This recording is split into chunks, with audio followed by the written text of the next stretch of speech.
अगर किसी भी मेडिकल कॉलेज में 7 नवजात मरते हैं, तो फिर अगर कोई भी डीन अगर ये कहते हैं कि इसके पहले मतलब कम था या ज़्यादा था, वो अप्रासंगिक हो जाता है। वैसे भी अगर 7 की मृत्यु हुई है, तो मैं तो ये बोलूँगा कि भाई एक उच्च स्तरीय दूसरे जो गवर्नमेंट मेडिकल कॉलेज और प्राइवेट मेडिकल कॉलेज के पीडियाट्रिक्स के सीनियर लोग या हेड ऑफ़ द डिपार्टमेंट मिलके एक कमेटी बनाएं और इसका न सिर्फ निरीक्षण करना चाहिए बल्कि जानने की कोशिश करना चाहिए कि भाई वो 7 की अचानक मृत्यु क्यों हुई।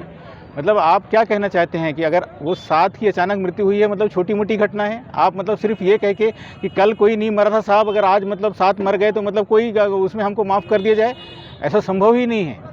ये इस बात का द्योतक है, उसको छुपाने का प्रयास किया जा रहा है, जो कि बिल्कुल ही अनुचित है। साथ-साथ बच्चों का मृत्यु हो जाना, देखिए उसमें 7 वो गर्भवती माताएं जो 9 महीने से उन बच्चों को पाल के रखी हुई थी और उनके उसमें जुड़े हुए परिवार, कितने लोग उसमें हताहत हुए हैं, ट्रामा हुआ है दिमागी तौर पे, ये समझने की पहली चीज़। दूसरी चीज़ कि भाई अगर ऐसी चीज़ होती है तो ये उसका उच्च स्तरीय जांच होना चाहिए मेडिकल ग्राउंड पे, तो समझ में आए कि कारण क्या है। सिर्फ ये कह देने मात्र से काम नहीं चलता है।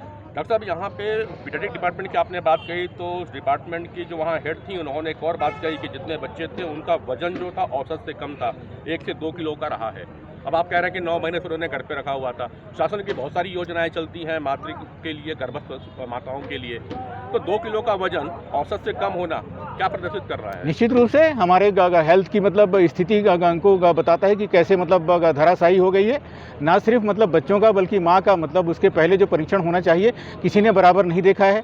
खान पान का ध्यान नहीं रखा है, उनको जो ज़रूरी उसके पहले जो दवाइयाँ मिलनी चाहिए वो सारी चीज़ें आना चाहिए, वो नहीं मिला है। इसमें बहुत सारे लोगों की जवाबदेही फिक्स होती है, ना सिर्फ मतलब हेल्थ का वहाँ अमला, बल्कि मैं तो सीधा हेल्थ मिनिस्टर को भी इसके लिए जिम्मेदारी देता हूँ, और खासकर तब जब उनके एरिया में ही ये सारी चीज़